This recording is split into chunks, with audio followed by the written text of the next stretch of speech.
বছৰ বিবাহ বাৰু কৰিছে সম্পূৰ্ণ আজি তেওঁলোকৰ ৰিচিপশ্যনৰ তাৰিখ আৰু ইতিমধ্যে অনা তাৰিখ হৈ গ'ল তেওঁলোকৰ বক্ৰ চক্ৰ ৰাহু কেতু শনি নক্ষত্ৰ নতুন বছৰত যদি কিবা দুখাটোক আছে বোলে কাহ বিবাহ ক'ত আছে কোনো ঈশ্বৰেও নাজানে কোনেও নাজানে পটককৈ হৈ গ'ল বিবাহৰ কথা সেই বিবাহ বোলে সদায় তুমি তোমাকে আজি মাক বাপেক ভায়েক কিৰণকৈ 4টা পানী আছিলে 5টা পানী হৈছে সেই 5টা পানী একত্ৰ হৈ থাকিবলৈ ভগৱন্তে তেওঁ এখন ঘৰৰ পৰা আহি এখন ঘৰত স্থিত হৈছেহি এখন ঘৰৰ পৰা এখন স্থিত হৈছে তেওঁ নতুন মোবাইল হিচাপে কি হয় জনাব এখনি গামোচা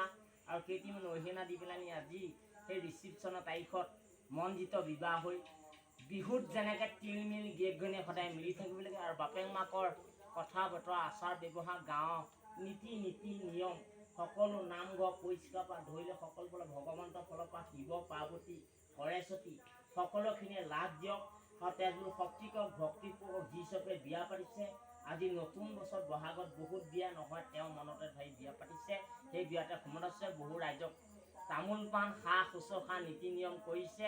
আৰু সেই সেৱাতে সেৱা কৰক এটাকেইটা পানী কুশল হওক আৰু নতুন বছৰত যদি কিবা অন্যখিনি অমনিষ্টখিনি মাৰ্জনা কৰি সদায় ভকত বৈষ্ণৱ সেৱা কৰিবলৈ গোবিন্দক কৃপা কৰক আৰু তেওঁলোকৰ ৰাহি যোৱা নক্ষত্ৰ বাৰ শনি সকলোখিনি ভগৱন্তৰ গাত পাতি লওক এই চনত আপোনাৰ বোলে শ্ৰীমন্ত শংকৰ